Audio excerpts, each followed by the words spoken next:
I think the first step towards really becoming aware of, wanting to take care of myself was actually when I discovered pole dancing. That sounds so random, but like I didn't go to the gym, I didn't do anything. I was just a party girl. I discovered pole dancing and it literally changed my whole life.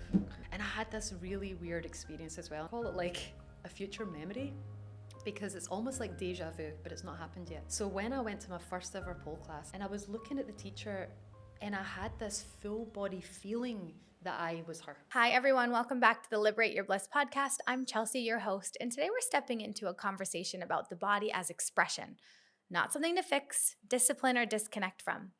Katie is a pole dancer and feminine embodiment coach who works through movement, sensuality, and presence, and she helps people reclaim their bodies as sources of power, pleasure, and truth.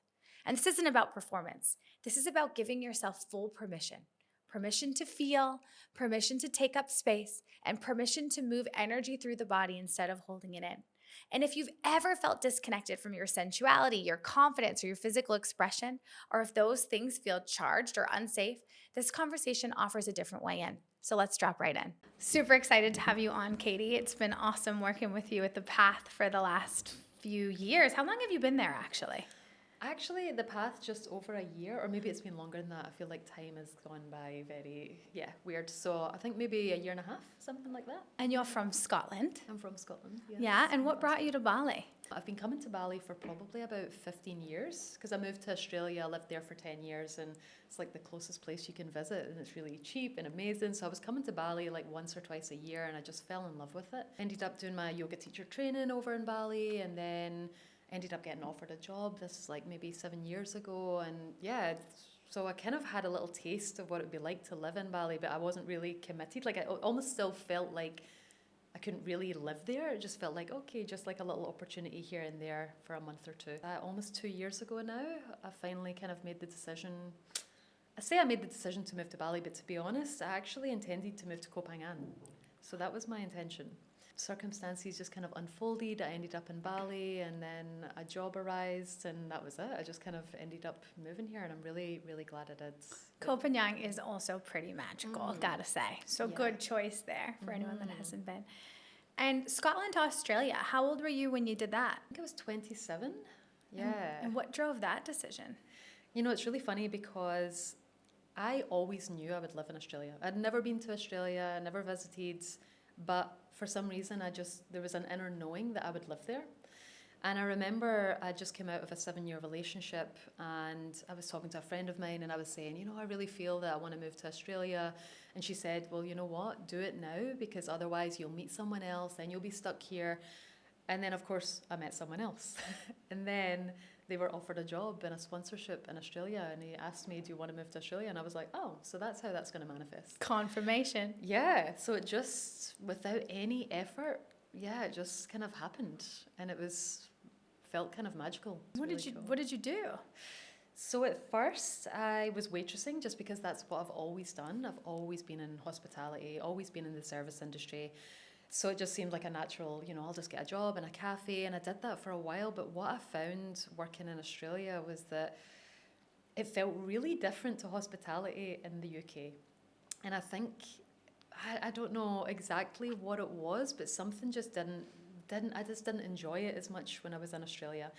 I'll be honest, probably one of the reasons is because Australians don't really tip very much, and I used to double my wage in tips, back home. So there was a few things that I just wasn't feeling it. And then eventually I got to the point where I was like, I can't do this anymore. Like, this is not what I want to do. And I ended up seeing that Emirates were hiring, and I was like, oh, I love travel and I love being in the service industry. So I was like, it makes perfect sense for me to be an air hostess. So I remember going for this interview, and I remember thinking, this is going to be the thing. This is going to be what I'm meant to do. This is like my career. It's like a real step in the right direction. And I put so much pressure on myself to get this job. But what I realized was the pressure wasn't about getting that specific career. The pressure I was putting on myself was to get me out of a situation where I was so deeply unhappy, because I was so unhappy doing the work that I was doing. So I put all this pressure on myself, and I honestly thought, I'm made for this. I'm definitely going to get it. But all that pressure, it just bubbled to the surface. And then in the interview, I could not even tell you what she asked me in the interview. She asked me one question, and that was it. I just stumbled. And the moment I stumbled, I started to panic. And then I was like, oh my God, I'm messing this up. Oh my God, it's all going down the drain. I'm going to lose this opportunity. And of course, it didn't work out. But the most incredible thing happened. So from that moment, I left that interview and I was devastated. But I realized that the devastation was because I was so deeply unhappy that I just had to make a change. So I immediately quit my job and I had no idea what I was going to do. So then I gave myself a couple of weeks just to breathe. I'd been so used to just hustling and just going nonstop and just working all these hours and not really taking the time to actually feel into like, what does my soul really want? I'm just so busy all the time. So I gave myself that space, and when I took the pressure off, creativity came through. And something that I was really interested in back then was just like, I used to make these little raw treats, like little cakes and things, but just for myself. And I remember I would make these things and they were really delicious and I really enjoyed making them. And I would go to cafes, and this is when the raw thing was really popular. And I would try other places and other products, and I was like, this isn't as good as what I make. So then I kind of had the idea, maybe I'm meant to do this. Maybe I could just make some stuff and sell it. So literally overnight, I made some of my own recipes. I made 5 products. I packaged them up into little boxes. I designed a brand, and then I just walked cafe to cafe. And I just started selling this made-up business, right? I'm not like a professional cake maker by any means, but it was just a hobby. And I thought, well, maybe I can do it. So I walked around these cafes, and I literally was just like, hey, do you want to try these products I've made? They're all like vegan and da-da-da-da. And they loved it. Everyone loved it. And I realized as well that the reason it was so easy for me to sell it is because I 100% believed that my shit was amazing. I was like, the stuff I make is amazing. And I'm a perfectionist, a recovering perfectionist, so everything looked really nice and my branding was cool. And so I would go around to these cafes and they were like, oh, so you work for this business? And I'm like, oh yeah, no, I am the business. I make everything. And then they were kind of like, oh, wow. So it was almost like, I think people were taken aback because they weren't expecting that. I think they just thought I was some sales girl, but then they actually realized I am the whole business, So that business took off. Like within a few months, I was supplying to like 13 different cafes. But the problem with this situation is like it all came from such excitement and creativity, but then because I'm so used to like hustle and just doing more, and I didn't know how to ask for help, and I just took on so much. And this is when I started to, you start to burn out after a while. But yeah, I will say that living in Perth was like an amazing, incredible time. What was the brand called? It was called Coco Bear, as in like Coco Chanel, like Coco as in chocolate, and Bear as in like B-A-R-E? B-A-R-E, yeah. So like naked, and obviously, I do pole dancing and stuff as well. So it was the kind of play on that kind of, it's bare in the sense that it's not filled with rubbish, and it's also like, it's kind of sexy. Like my brand was sexy. And what about that was inspiring? So you're coming from Scotland. I mean, they don't eat food like that there. No. So where did that all come from? I mean, this desire to be healthy and free, because there's also a lot of that Catholic, Protestant, religious shame stuff going on up in the UK where it's not sexy and where sexy is really shamed, plus the food. So how did you shift into that? Yeah, I mean, I come from the home of the deep-fried Mars bar, like people in Scotland, I love people of Scotland, but we are not the healthiest people.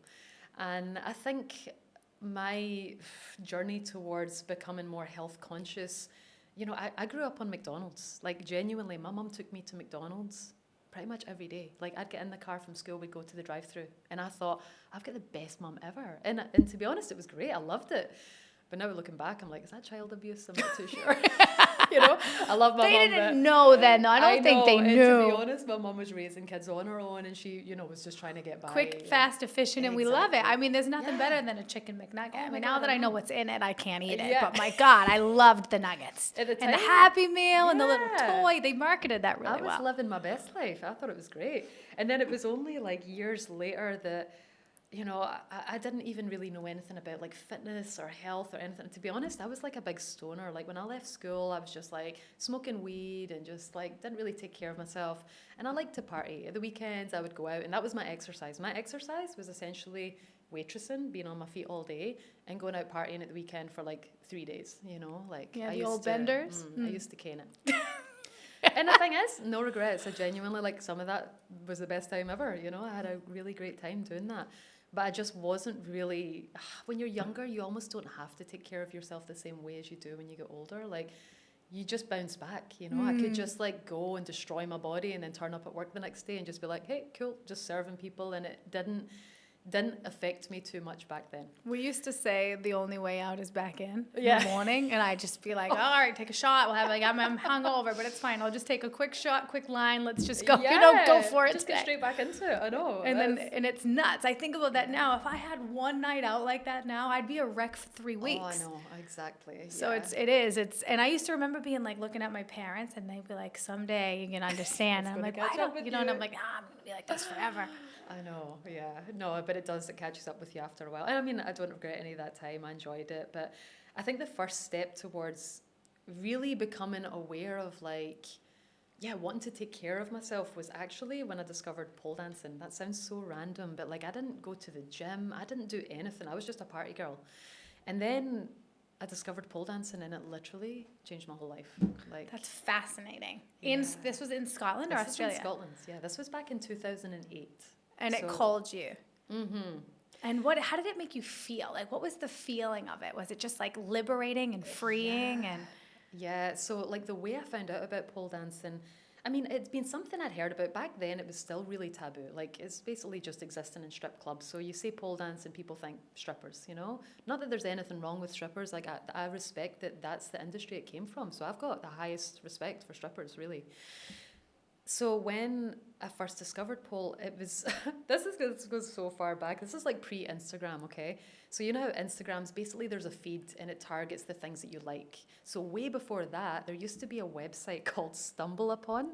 And basically you would tick these boxes for things that interest you. So I ticked like dogs, funny videos, dance, just like random things, right? And every day it would just send you some random video.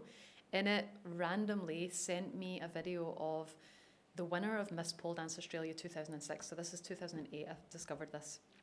And honest to God, I watched this video and I've never had such a, like, I don't know, like a soul calling. Like, there was something that moved inside of me when I watched this video. I can't even explain it. I just watched it and I was so mesmerized by the grace and the beauty and the effortless and the feminine and the power and everything about it. I was literally like, I have to do this. I watched the video, like, repeat. And then I was like, okay, Googling pole dance classes in Glasgow, and I found a studio. And that was it. I was like, okay, I'm signing up. So they had studios like this then. Was it a bunch of strippers in there? It was run by a stripper, yeah. Okay. So there was one studio in Glasgow at the time, and it was run by a stripper. And so that was my entry into it. Like, it was taught by a stripper. Like, now let's talk about judgment here, because how much judgment comes through with that? You know, in a place like that, it's like, I can not imagine, you know, being that young and living where I'm from and then being afraid of being seen as a stripper and like, because that's what my parents would say. Yeah. Oh, what are you learning to be a stripper for? You know? Yeah. Because it's definitely, now it's like athleticism and grace and power, and it's definitely been like demystified. But back then, I can imagine, did you experience any judgment and shame from your family? God. Well, to be honest, I was in a long-term relationship at the time, and I didn't even tell my partner I was going. That's how much shame I had around it. No, to be honest, it wasn't shame, but it just, maybe it was shame, actually. It's like you feel dirty. Yeah. Like, it's like a... Like, I personally didn't feel that way, but it was the fear, because I'm such a people pleaser, and I'm still overcoming that every day. I'm still overcoming it, but I just don't want to, like, stir things up. I don't want to be disliked. I don't want anyone to judge me, so I didn't tell anyone. So I would go... You were a closet pole dancer? No joke. I bought these big heels, right? Big 8-inch heels. And I would like sneak off to the studio. I'd tell my partner, I'm like, I'm going to yoga. And I would come home from yoga absolutely buzzing. He must have been like, what kind of yoga are you doing? I would come home like just feeling so alive. Like, nothing made me feel more alive. But yeah, there was a lot of shame around it. I didn't tell my parents. It took me a while to, like, come out the closet, you know? I used to go to pole dancing on my break from work. I used to work in a restaurant. I'd have a 2-hour break in the afternoon. I'd have my pole dancing heels in my bag, and I would just be like, on my break, nip to the pole studio, dance for 2 hours, come back. Like, I was obsessed. Like, now, let's dive into that a little bit, because my first feeling when I think about that is I could never. buy heels like that. I could never dance like that. Yeah. That to me is scary, right? And so when you walked in there for the first time, what was that like? Was it invigorating? Was it scary? What was like the first time you walked in there? How did that feel? Do you know, I think a lot of people I've been teaching pole dancing for almost 18 years. I've been teaching for such a long time. I've taught so many beginners, and that is most people's experiences. They come into the studio terrified. They're literally like, and they're coming with all their excuses. I'm not flexible. I'm not sexy. I can't touch my toes. I'm not strong. And I'm like, you don't have to do any of that. Like, you don't need to be anything. Anyone can do it, you know? So, but for me personally, I can only explain it that when I saw that video of, her name's Felix Kane. She's like a world champion 2 times over. Anyway, when I saw that, there was something inside me that was like, I know I have to do this. Like, it was like the excitement, the passion, whatever it was so overwhelming that it couldn't be fear. I didn't feel fear, or I just wanted to do it. I just was so excited. So yeah, my experience was like, I know I'm meant to do this. And I had this really weird experience as well. It's something I talk about that I don't think many people, maybe they do experience this, but I call it like a future memory, because it's almost like deja vu, but it's not happened yet. So when I went to my first ever pole class, I was literally standing there, had never touched a pole in my life, had no idea if I'd be good at it, didn't know anything about pole dancing. And I was looking at the teacher, and I had this full body feeling that I was her, right? Not, oh, I want to teach. Not this like, I want to be her. It was like, I am that. I can't explain it, right?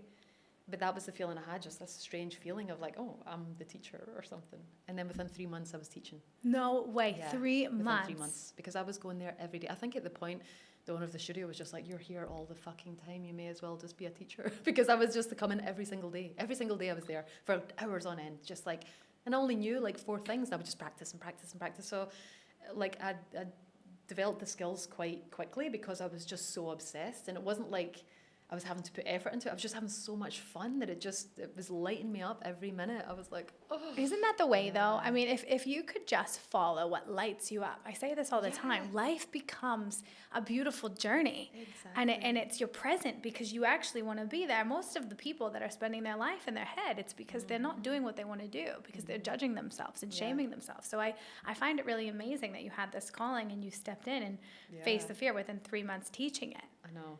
And actually, I'll be honest, the fear arose when I was teaching. Oh. That first class was an absolute shit show. I genuinely was terrified. I was absolutely terrified, because back then, the warm-up for the pole dancing was a lap dance. You had to get a chair and do a lap dance on a chair. Like, this is because when I started, it literally came from a stripper. It came from strip clubs. So what I learned back then was all about this sexy, sensual movement. It wasn't like you might see it now and see it's like, oh, it's athletic, it's cool, it's like gymnastics. Back then it was like, nah, it's like stripper energy, you know? So I had to teach that. So it forced me to like step into this like, oh my God, I need to, because to teach something, you need to be embodied in it, you know? Can you say it louder for the teachers in the back? To teach something, you must be embodied in it. Please, that's the biggest take home. Yes. And the fact you said that, I just want to hug you across the table. So yeah, you can't teach something you're not embodied in. Exactly. So I wasn't fully embodied, even though I was loving, what I was learning and everything. And I was so excited to be offered this opportunity to teach. And I kind of knew, like, I'm meant to do this. But the first few times I was like, and again, it was maybe shame as well. Like, oh my God, like, because the thing is, it's like, if you want to take someone to a 5, you have to be at a fucking 10. It's like, I can't be like, oh, I'm a little bit uncomfortable trying to be sexy, because then everyone else is going to be like, oh, this is so fucking awkward. Like, you have to be like, I am the sexiest motherfucker in the room, and own it. And then everyone else will be like, yeah, and they feel that energy. Mm-hmm. But I wasn't quite there yet. So I was like a little bit awkward and a little bit, but yeah, eventually I kind of like started to find my groove with it. And that was when I really discovered teaching, and like my passion for not only like teaching, but just like watching women transform, like to see someone come into a class on day 1 terrified. They don't love themselves. They don't feel comfortable in their skin. They're like coming with all their excuses and all their anxiety. And then to just watch that transformation happen. They might come the first day in like full leggings and they're covered up. And then, a few months later, they're wearing heels this size, a tiny bikini, and their hair flicking. And they're just like, they have like tapped into this like goddess energy. And see, when you get to be a part of that, oh my God, I'm just like, yes, my pole babies. I feel like I've got all these pole babies around the world that I'm like, yeah, it's the best And job. it must be really invigorating to step into that sensuality, you know, for me, just having moved through so much sexual abuse and shame, right? That's what but I agree with you, right? Like the only reason people come into my class and release what's no longer serving them is because I so welcome it. Yeah.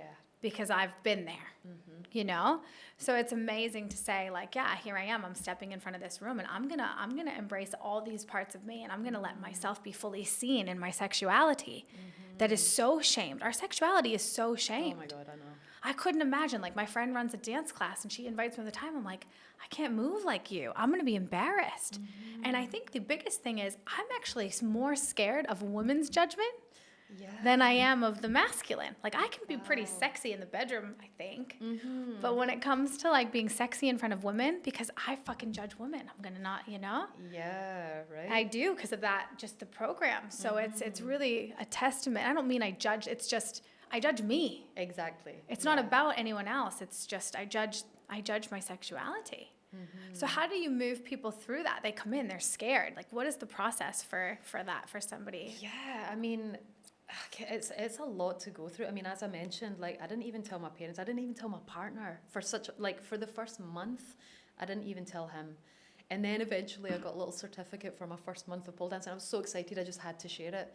But like, I remember his reaction, like, when it's coming from someone you love as well, it's so painful to not have someone accept you for who you are, someone that you've been, so close to for such a long time, for them to look at you a certain way, or it's really hard. And I remember the first time I ever did it was basically a kind of show thing. It was just for friends and family, so obviously invited my partner along, and I was so excited. And I remember when he arrived, before I went on stage, and I turn up and I'm there in my little bikini and my heels, and I tap him on the shoulder, and he turned around and he gave me this look of like disgust. And I just remember being like, I had to just kind of like, because I knew that I really didn't want this to affect my performance, and I knew that I loved what I was doing, and I knew that this is what I'm meant to do. If it lights me up this much, there's nothing wrong with it. So I'm not going to take on someone else's judgment and someone else's shame. And I hear things like this quite often, especially when I was teaching in Melbourne. There's a huge Asian community there, and a lot of Asian girls, they have their family like reject them when they see what they're doing, or they feel they have to hide it from their families.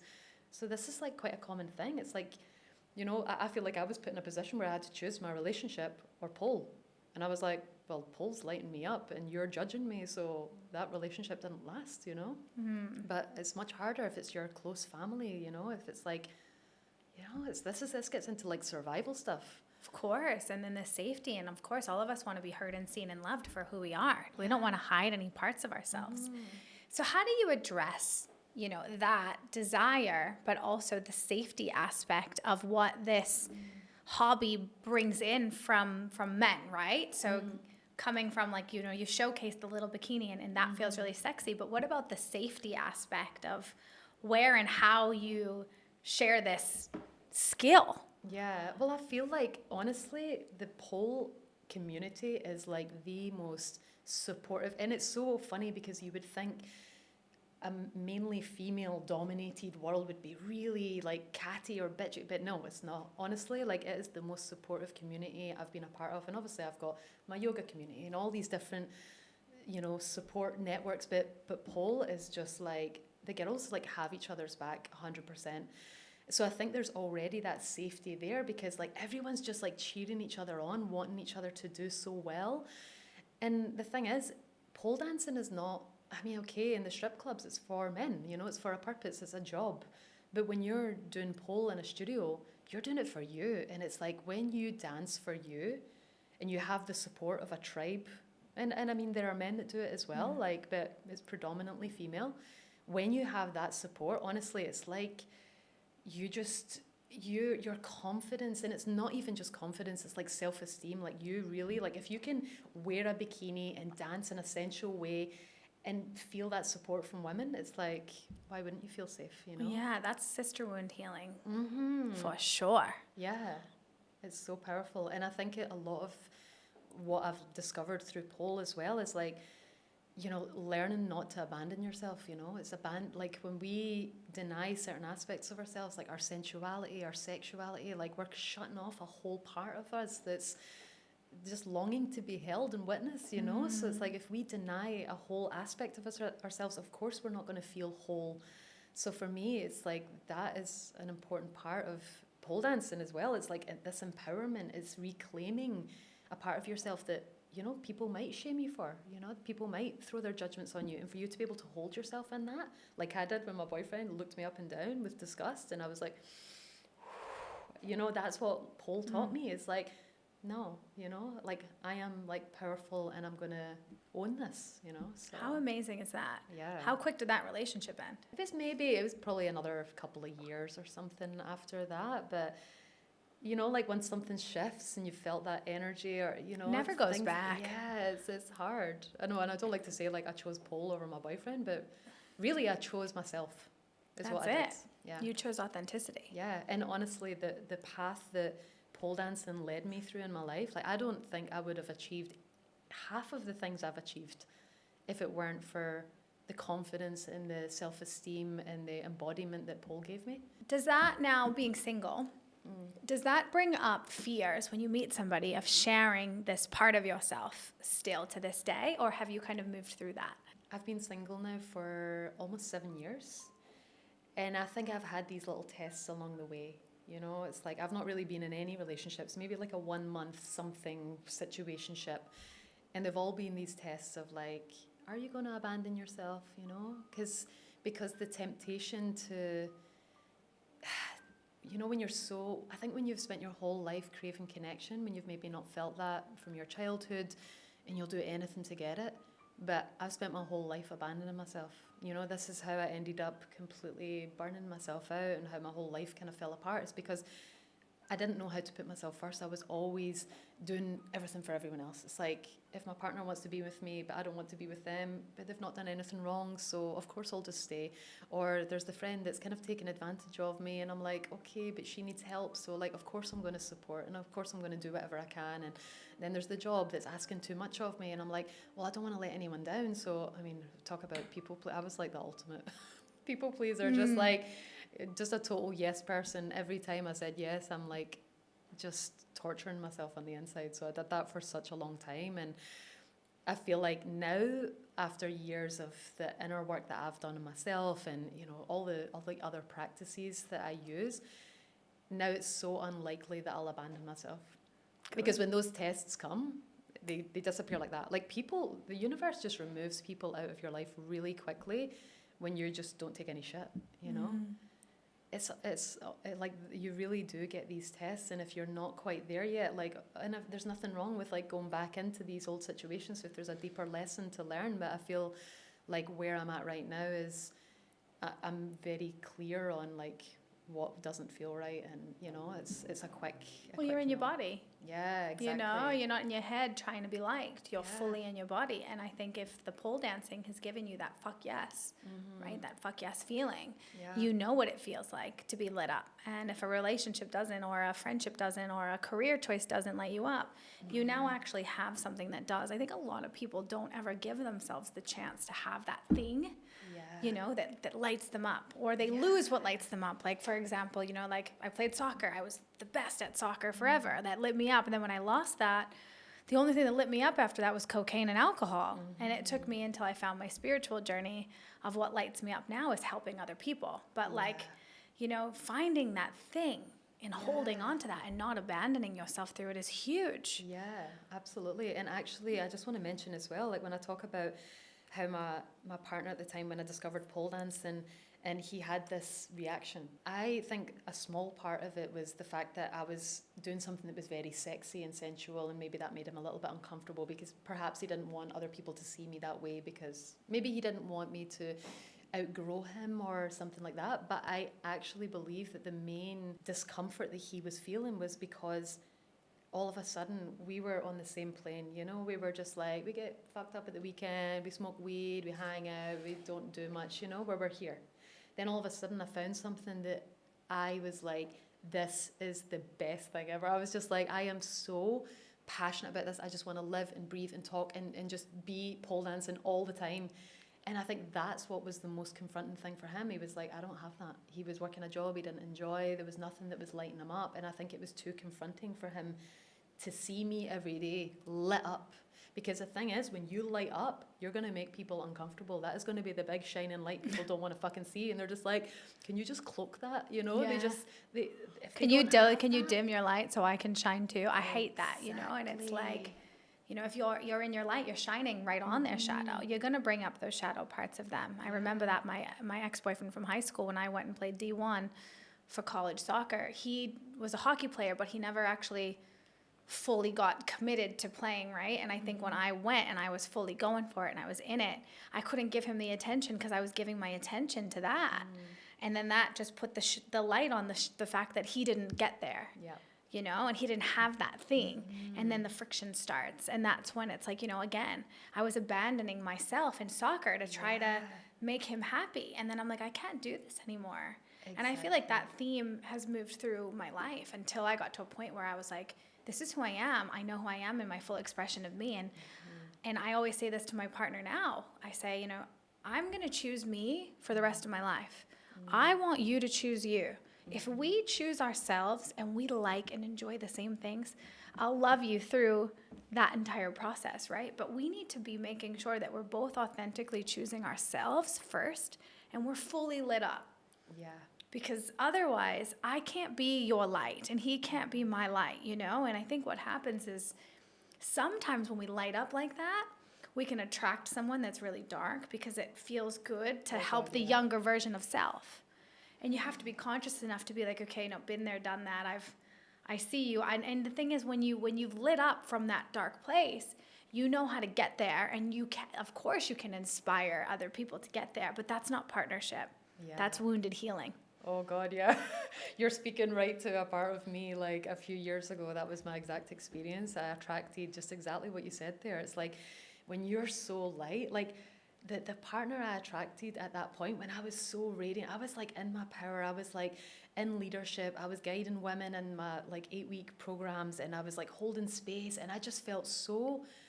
And this is what I'll say as well, is that when you decide, okay, like at that point, I was like guiding women through self-love, you know, and that was my whole thing. I'm like, it's all about self-love.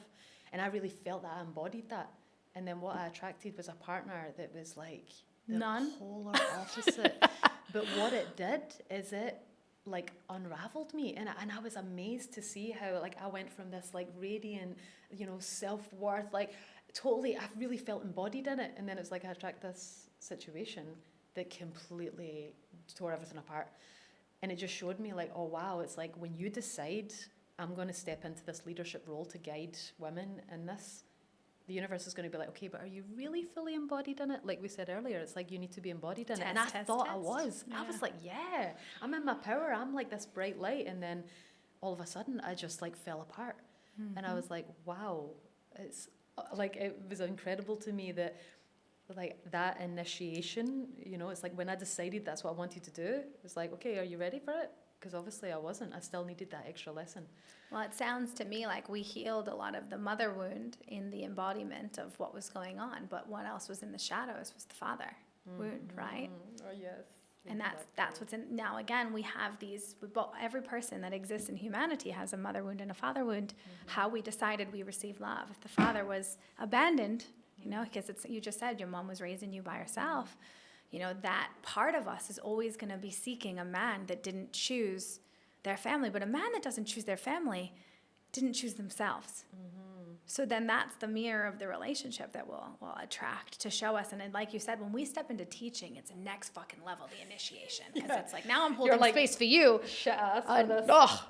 At the end of I have my teacher training. It starts Friday. In the last 2 weeks, the levels of my shadows that have come up to be like, are you good enough? Are you worthy of this? are you really going to do this? And all those aspects that I've met so many times just coming up again. Like, are you sure you've embodied this? Are you sure you can hold this level of light for others? Oh, It's next level. It's next level. Honestly, like, I admire anyone that kind of steps into this role, because it is just like a fucking bitch slap and another bitch slap and a fucking kick in the balls. You're just like, what is happening? But every time you overcome that, every time you step through it, it's like, okay, I've alchemized that. Like, and of course it might show up again, but it's like, okay, now I'm at another level, another stage, and you just have to keep riding it. Another motherfucking layer of the damn trauma onion. I'm like, oh my God, I'm here again. I'm hating my body again. I'm shaming myself again. Exactly. I'm like, I've already done this work. And then oh God, that's the hardest part, is the just being able to understand that, like, of course there's more layers. Of course there's not. You're never really going backwards. It's like, okay, there's another layer, and to not shame yourself and not, like, it's so challenging. And this is what I guide women through as well, because they're like, I thought I went through this, I thought I healed this, and I'm like, you're never babe, done. it's another layer. Like, we're never done. And I tell people that, and it might be depressing. I'm like, healers need healing too, that's the other thing too. It's like, we need to have space held for ourselves. The more we shine that light to help other women come home, the more light we actually need held for us. Yeah. Because it has to be in balance. And then if we go and it's the same thing, right? So here you are, your business in Australia, you're doing all the things. Now, it starts as light. It starts as creation, but then the old wound of I got to perform, I got to prove myself comes in. That light quickly turns into hyper performance, perfectionism, all the things, and it becomes shadow again. And we have to come back and come back again. What I find fascinating is, so the pole dancing started in Glasgow, then you moved to Australia. Did you start teaching there as well? Because how did you get into the somatics work that you're doing now? Because you're not only holding space for women as a pole dancer, there's a whole nother level to you we haven't even started talking about. Yeah, I know. How long's your podcast? We got plenty of time. So how, like, now you're holding space for somatics and breath and a lot of spiritual work. So it evolved. So how did you evolve in Australia? Yeah, so when I first moved to Australia, I wasn't actually teaching then, because it's funnily enough, the girl that won that Miss Pole Dance Australia competition, who I was like obsessed, the whole reason I started pole dancing was because of this one girl. And then when I moved to Perth, she'd been travelling with Cirque du Soleil at the time, and then she came back to her home of Perth, and she started teaching in the studio that I was going to. So I was like, oh my God, all my dreams are coming true. I'm literally training with my idol, it was like a magical experience. So for a while I was just really enjoying, embracing, just learning and just being in this process and like discovering myself through that. And then when I moved to Melbourne, that's when it's funny because that's when my other business came to a close, and then the pole dancing invitation came through. So I'm a projector, so everything for me is the invitation, everything comes through that way. So when my business came to an end in Perth and I moved to Melbourne, that was when I was offered a job teaching pole, and that's when I kind of stepped back into that role. And it was so like refreshing to step back into that space, because I'd been, in a very creative space with my business, but I hadn't been of service in such a way. Like this, I love to serve people, this like one-on-one, and like actually seeing transformation happen is like something that I'm just so passionate about. So yeah, I was really glad to be like invited back into that. And then I guess the whole somatics, thank God, I feel like we're given, this is like a whole 20-year story, but after I left Australia, I moved back home for a couple of years, because after lockdown, I was in Melbourne during lockdown, so you can imagine it was quite intense.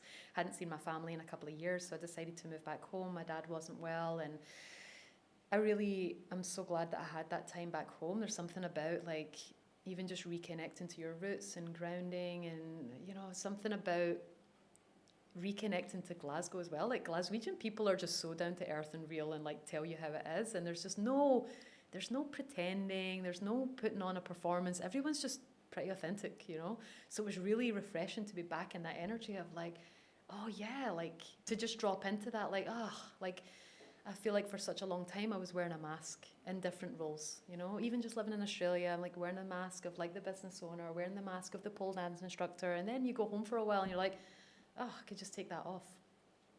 But my time back home wasn't the most, it was a very profound time, and obviously it was kind of more like an integration or a cocoon kind of void space, I'll be honest. I was in a winter, we'll say that. So there wasn't much really developing. I was developing kind of, beneath the surface. But then when I eventually decided to move to Koh Phangan and ended up in Bali, that's when I started to feel more liberated and started to get back into like teaching yoga and moving into that space. And then, again, it's just been these invitations. I was kind of invited to a somatic breathwork training with Anne-Marie, and yeah, when she kind of, I think feeling her energy, I was like, this feels right, because really you're not just buying into an experience, you're buying into a person, and I just love her energy, and she's so authentic and real and raw, and I was like, yeah, this is what I'm about. I was like, I'm going to do this breathwork training. In that 5-day training, literally the version of me that went into that training did not survive. I came out a completely different person. So much so that I really think like other people could see it as well. Like you radiate different when you've let go of a lot of shit that you've been carrying for a long time. Like your eyes sparkle, your skin, like you radiate a different frequency, and I think people could feel that. So I did that 5-day training, and then I actually went back home for a month, and again it was like that regrounding back to my roots, and even that was like an integration. And then when I came back to Bali, I was like, I have to teach this. I never intended, I'll just say this as well, like I never intended to be a pole dance instructor. I never intended to be a yoga teacher. I never intended to teach breathwork and somatics. But when I just followed my interests, like just the things that were like, do you know something about that? It's like saying yes. If you just follow those yeses, like you don't know where it's going to go. And here I am like teaching breathwork and somatics and absolutely fucking loving it, because again, you're like watching people in real time transform their lives, they're literally letting go of so much stuff they've been carrying. And you're like, if that is not the biggest gift that you can give people, for them to let go of the stuff that's been locked inside for their whole lives, I mean, it's the best. It's just the best. I love it. It's totally when your pain becomes your purpose, right? And you can see through that yes. I think again, like it's so amazing to say, I found my yes and I fucking follow it. And now I it's all about the yes. And I think a lot of the world is occupied a lot by avoiding no's. Yeah. They don't know any other way. Yeah. They've never really experienced a yes. They've got their program. You go back to where you're from. Like most of my friends from home, and I mean, it's they're doing exactly what they were programmed to do. Go to school, get a job, take care of your body-ish, party on the weekends, survive Monday through Wednesday, wait for the weekend, take a trip to Aruba or Disney World. That's where everyone goes, and it's not really like living outside of that box. And I think what always, to me, like it was, I followed travel. I loved traveling, and that lit me up. And then it was boats that lit me up. And then, then it was spirituality that lit me up. And now it's always evolving. But what I've shifted my whole thing to is healing lit me up so much in the beginning. And I'm sure you can understand this too, because it's so liberating. But then you can kind of become the spiritual archaeologist where you're just digging for more. And I forgot to live. Oh God, yeah. I was just healing. Yeah, you forget what joy is. I was like, all I was doing was going into the darkness. I was finding more parts, finding more inner children, bringing them home. And there is a season for that. Like, I'm so glad I went through that hermit time, I call it. Yeah. Like that hermit cocoon winter, like you nailed it, where I was just deep in it. But I was like, you know what this healing has done and what the spiritual industry is doing wrong is you got to remember to fucking live. Yeah. It's about joy. It's not about healing all the time. And if you've been healing for 5 years and going to plant medicine journeys every weekend and somatics every week and you're not enjoying life, something's not right. Yeah. So we got to start to plug people back into fucking joy. Oh my God, you're totally speaking my language. Because I'm tired of it. Oh, I know. So like Kundalini activation, yeah, it's a beautiful, powerful fucking modality. But the way I'm seeing it held on this island, it's pain, trauma. Yes, of course that's there. But at the end of your session, if you're not fucking plugged into bliss and you're not walking out with a big smile on your face, your instructor is not doing it right. Yeah, for years, the healing work was so heavy. I was just like, oh, there's another layer of my subconscious. There's another old story. There's another limiting belief. There's all of this stuff. And you can kind of get stuck there, and you think you're doing the work, but like surely the purpose of the work is so that you can be happy and feel joy, right? And to let go and not to be constantly in your problems and regurgitating all of this stuff. And I think for me, for such a long time, because the way I was programmed was just all the mind, I didn't live in my body at all. So for me, like a lot of the work is like when I finally access the body, it's like when I release through the body, I can let go of the stories. And They for don't me, even one matter. of the most profound things about breathwork and somatics was, I'd be in a breathwork session and it would be like this primal screaming coming out of me. And I'm like, what the hell even is that? But I wouldn't even question it. I'd just be like, okay, just let the body let go of whatever that is. And after years of being like, oh, this is because when I was 3 years old, this happened. And this is because when I was 7 years old, this happened. And my mum did this and my dad did that. And, being in all these stories and you get stuck. But when you train the body how to let go, because the body knows how to let go, it's the mind that wants to hold on. The mind wants control. The body is just longing to fucking release and express. And when you give your body permission to do that, then it's like you walk out and you're like, I don't even need to know why I was screaming like an animal or crying, or like, I don't even need to know what the emotion was. I just know that it was inside and now it's out. And it's And that's exactly it. And I think for you to be at that level of understanding, I think in the beginning when we're going through this, the story keeps people safe a little bit. Yeah. So that's why I stopped doing just energy sessions without helping guide people, because they're coming in and they're kind of getting they would look at me after and be like, well, what just happened to me? Yeah. Why did that happen? Well, why was I screaming? And then they go back into fear. So I tried to kind of like take people through like the inner child journey, because I'm like, now you can understand it. But at the same side, at the end, it's like, let it go. It's just a choice. Yeah. It's a choice to let that thought go as it comes in. And then when you start to notice what my thoughts are that are consistent, it's just consciousness of, okay, I'm thinking this way. Let me let it go. Like, this isn't serving me. My 4-year-old's driving the fucking car again. My 8-year-old's driving my life. What does she need? Yeah. Can I quickly give it to her? And can we get back into living in the present moment and just following the joy? Exactly. And realizing like, it's so much to do with like being authentic. Like, we've been so suppressed for so long and we've been so disconnected from what's authentically true. And like when you say, connecting to your inner child, like your most authentic expression is that naked 5-year-old running around screaming and just playing and, you know what I mean? Just fully expressed. Like, if we can get back into that energy, and it's funny that when I look at my journey, okay, for years I was a party girl. I used to go out dancing. But there was a part of me that lit me up. Like, I loved going out dancing. I loved moving my body. And then when I became disconnected from all that, when I decided, okay, I'm on this spiritual path, so I put that aside and I actually had some kind of, maybe a bit of shame around it, but just like, I wanted to abandon that whole I'm part so of mean myself. to party girl Chelsea. I was like, no, we're not doing that anymore. We're on a spiritual path. Like, that can just go and die somewhere. It's bullshit, though. It's bullshit. That spiritual path is spiritual bypassing. Exactly. It's not real. I know. Because that part of you was amazing. Like, party girl Chelsea, I've been the meanest to. Like, because she did get me into the most trouble, right? And she did bring me with the highest highs and the lowest lows. But she taught me so much. Yeah. She was awesome. She was doing her fucking best. Exactly. And she's having fun. She was having fun. I wish I could tell party girl Chelsea to party a little harder so that, knowing that it was going to come to an end at some point where that, I wasn't going to be able to do a Thursday to Sunday anymore, just, so if you're in that stage of your life and you're watching this and you're judging yourself and you're trying to become spiritual and you're like, oh, I can't drink anymore. Like, anybody that's projecting that shame on you, that's a mentor or a teacher, get the fuck away from them. Yeah. There's no such thing as a spiritual path. No. It's just living authentically as you. There's no spiritual path. There's no getting anywhere. There's no right way. Yep. It's what lights you the fuck up. If it's fucking alcohol, if you're doing that and abandoning yourself and giving yourself up, not so great. Yeah. I'm talking about what really lights you up.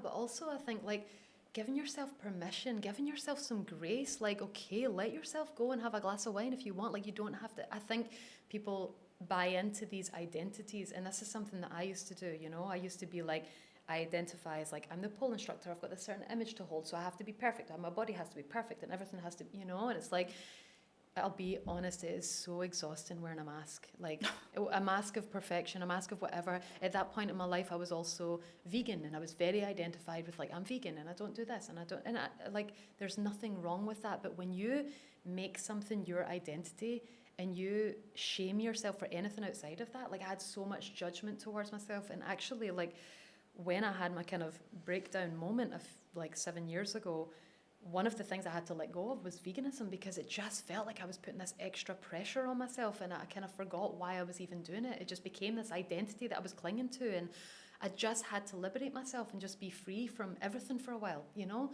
I think it, like, giving yourself permission to just fall off the wagon, like to let yourself be imperfect. Like, we're fucking human. We're not meant to be perfect and Well, what to is maintain perfect? this image. Exactly. That's the whole religious programming bullshit as well. That like there's like that God is this man that's sitting on a throne in the sky and he's judging everything you're doing and you so then you act like the thing is like if there really was a deity that was up there watching everything, you think you suppressing it and throwing it in the basement, he doesn't see it? He doesn't see that your desires? If this is the story that, you know, they're telling us with religion, that, you know, it's like the truth is that anything you suppress must be expressed, and it will to come into balance. So if you got deep, dark urges for sexuality and you're shaming them because of the program that's been instilled in you, you'll create rape. You'll create abuse. It will come into your existence because of the desires that you're holding back. Yeah.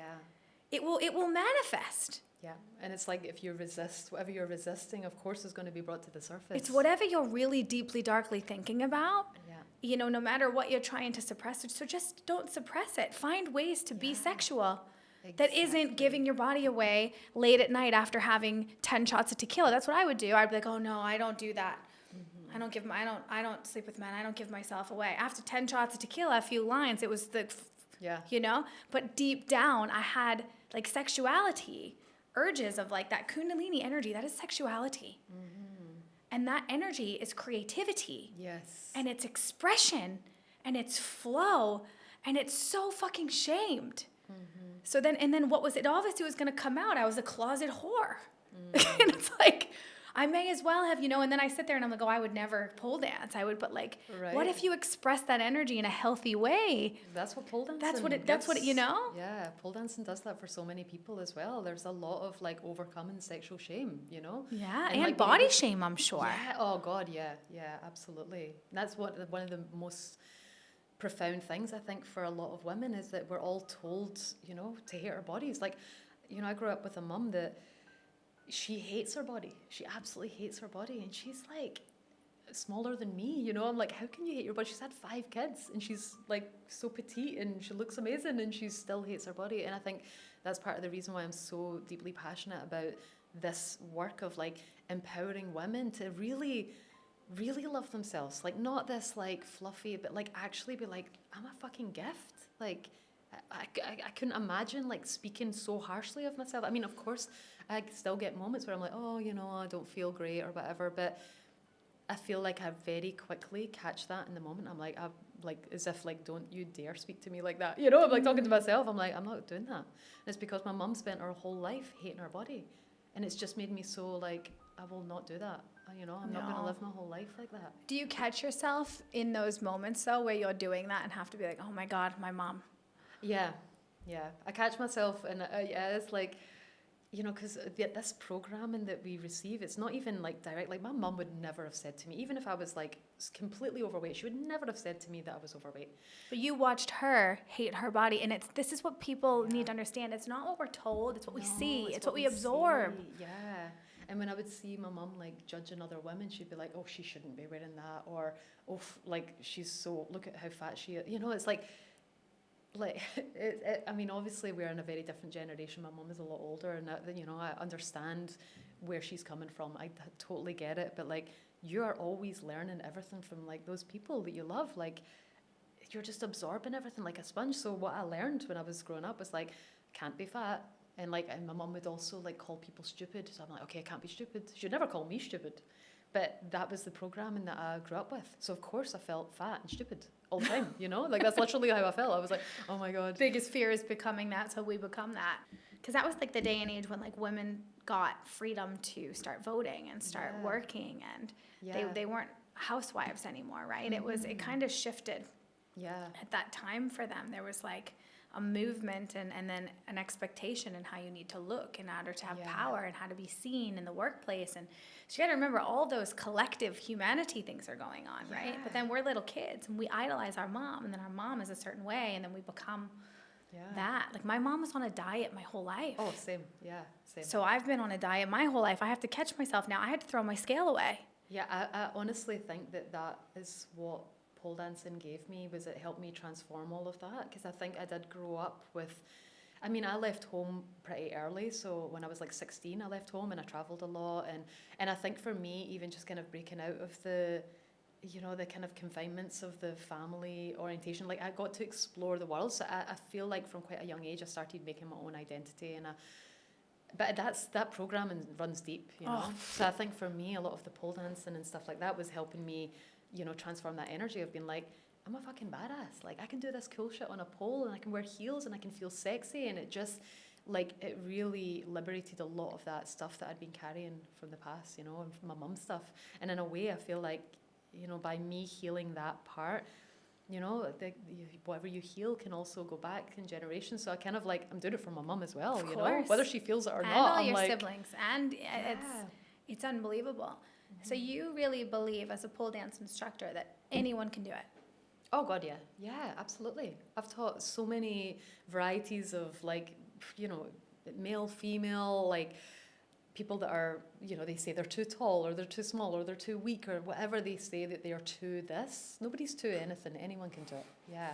It's honestly so amazing. I love it. I love it. I still, like, it's so funny because when I started pole dancing, remember I told you I didn't tell anyone, didn't tell my boss at work, and I was like sneaking off on my work break. But then I told a girl that I worked with, and she told my boss. My boss came at me and he was like, oh yeah, pole dancing. He's like, it's just a fad, you'll be over it in a few weeks. Now, it's been almost 18 years. In January, it'll be 18 years since I started pole dancing. And I saw him like last year, maybe 2 years ago. And I was like, still pole dancing? He told me it was a fad and I'd be over it in a couple of weeks. And I was like, no, this is something, like, for me, it's like, it changed my whole life. Yeah. Well, you've got pole dancing, yoga, and now somatics and breath. I mean, body, body, body, body, body. Yeah. Yeah? Yeah. So how have you combined all of those things into serving women now in your new program? Yeah, so I just launched my new program. It's starting in January. So it's called the Real Woman Revolution. So the Real stands for reconnected, embodied, aligned, and liberated. So the whole process is, first of all, about finding safety within, because I think what I realized as well in my own journey was I just didn't feel safe. Like, my whole life, I didn't really feel safe.